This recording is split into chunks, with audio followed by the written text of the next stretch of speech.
রাজশাহী বিশ্ববিদ্যালয়ের উপাচার্য একটি কথা বলেছেন। তিনি বলেছেন, হারলেই খেলা ভালো হয়নি। এটি একটি পৃথিবীর সবচেয়ে বাজে মনোভাব।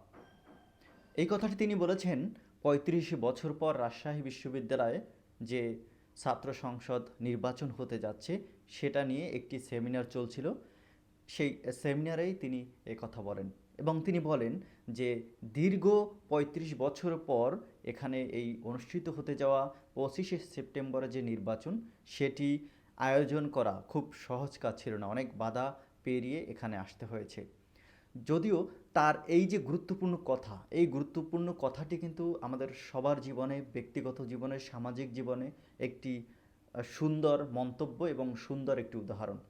আমরাও কোনোভাবে কারো কাছে যদি কোনো খেলায় বা কোনো প্রতিযোগিতায় হেরে যাই, তখন আমরা কিন্তু তাকে দোষ দিতে থাকি এবং সেই খেলাটি বা সেই প্রতিযোগিতাটি ভালো হয়নি বলে আমরা মন্তব্য করতে থাকি। আর এজন্য এই উক্তিটি অত্যন্ত সুন্দর।